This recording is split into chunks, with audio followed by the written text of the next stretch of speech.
হরে কৃষ্ণ।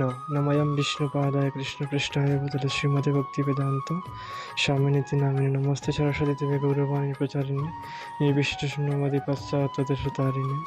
শ্রী জগন্নাথ লীলামৃত রঘুদাসের কাহিনী। এক সময় পুরীধামে রঘুদাস নামে এক ভগবান শ্রীরামচন্দ্রের একজন মহান ভক্ত ছিল। সে শ্রী জগন্নাথ মন্দিরের সিংহদ্বারের কাছে একটি বড় ছাতার নিচে থাকত। একবার সে যখন জগন্নাথ দর্শন করতে গেল, তখন সে বিগ্রহ বেদিতে রাম, লক্ষ্মণ ও সীতা দেবীর দর্শন পেল। সেই দিন থেকে তার দৃঢ় বিশ্বাস হলো যে শ্রী জগন্নাথ শ্রীরামচন্দ্র থেকে অভিন্ন।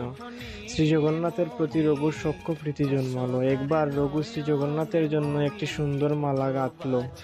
জগন্নাথকে মালাটি দেওয়ার জন্য সে পূজারীকে দিল, কিন্তু পূজারী সেটি ভগবানকে দিতে চাইলেন না, কেননা কলার বাকল থেকে সুতো তৈরি করে রঘু মালাটি গেঁথেছিল। সেই সময়ে জগন্নাথ মন্দিরে এসব দ্রব্য নিষিদ্ধ ছিল। তার মালা জগন্নাথকে দেওয়া হলো না দেখে রঘু অত্যন্ত দুঃখিত হলো। অত্যন্ত বিমর্ষ হয়ে সে মন্দির ত্যাগ করলো।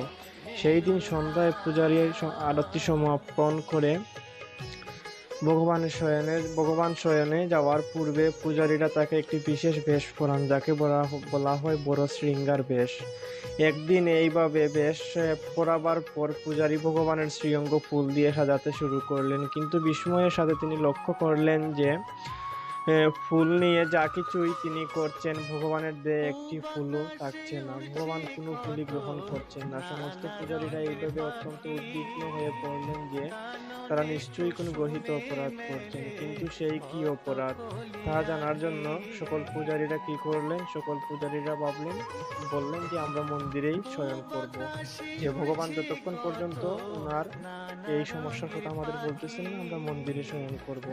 যেমন কথা তেমন কাজ। পূজারীরা মন্দিরে শয়ন করলেন। মন্দিরে শয়ন করা অবস্থায় মন্দিরের যে প্রধান পূজারী ছিল, প্রধান পূজারীর কাছে ভগবান স্বপ্নে এসে দর্শন দিলেন, দিয়ে বললেন, আমার ভক্ত রঘুদাস এখনো মালা সামনে নিয়ে খণ্ডনরত বসে আছে, তোমরা সেই মালাটি আমাকে দাওনি, সেজন্য আমি কিভাবে নিদ্রা যেতে পারি। এই কথা শুনে প্রধান পূজারীর নিদ্রা ভঙ্গ হয়ে গেল। সবাইকে সম্মিলিত করে প্রধান পূজারী কি করলেন, রঘুদাসের কাছে গেলেন। রঘুদাসের কাছে ক্ষমা প্রার্থনা করলেন। রঘুদাস এর কাছ থেকে সেই মালাটি আনলেন। মালাটি এনে ভগবান জগন্নাথকে দিলেন। এইভাবে ভগবান জগন্নাথের মালা পরাও হলো। রঘুদাসের মনোবাঞ্ছা পূর্ণ হলো। হরে কৃষ্ণ।